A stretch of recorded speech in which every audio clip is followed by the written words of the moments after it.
Iran is calling the deal it struck to end the West Asia war a declaration of America's defeat. The remarks come as U.S. Secretary of State Marco Rubio begins a tour of Gulf countries that were most affected by Tehran's actions. Speaking at a conference in Baku, the head of Iran's negotiating team, Mohammad Bagher Ghalibaf, said the agreement between Iran and the U.S. to end the war amounts to America's declaration of defeat. The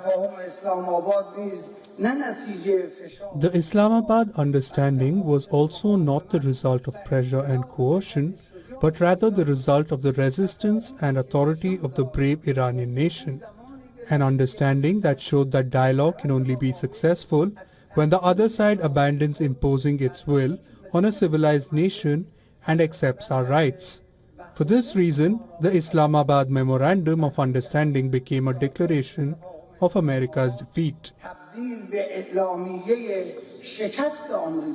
Ghalibaf made the statements amid ongoing disagreements over inspection of Iran's nuclear facilities and just ahead of another round of talks expected next week.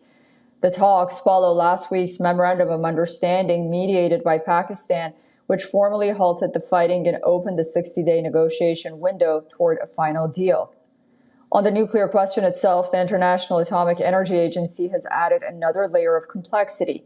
Its chief, Rafael Marino Grossi, said inspectors will visit Iran's enrichment sites. The following weeks of disagreement over access, particularly to facilitate and facilities that were previously struck.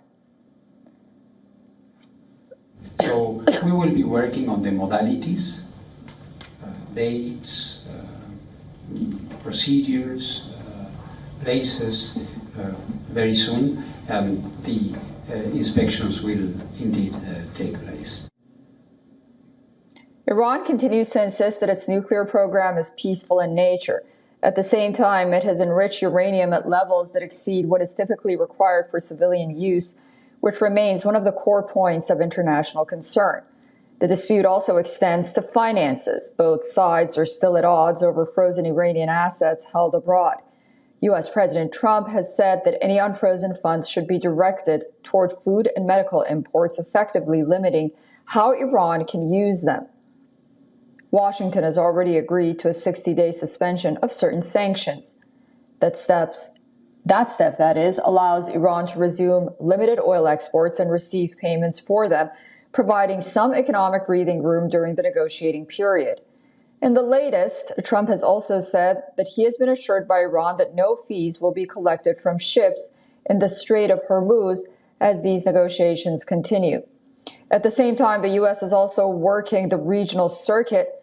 Marco Rubio, the U.S. Secretary of State, is visiting the Gulf nations who have severely been impacted by the U.S. war against Iran. After wrapping up his visit in the UAE, he has departed for Kuwait. Earlier in the day, he met with President Mohammad bin Zayed. There, he reaffirmed Washington's security commitments to Gulf partners. He also signaled that the U.S.-Iran understanding will be a key talking point with regional leaders. For now, the situation remains in motion. Talks are continuing, statements are getting sharper, and each side appears to be trying to shape the narrative as much as the agreement itself.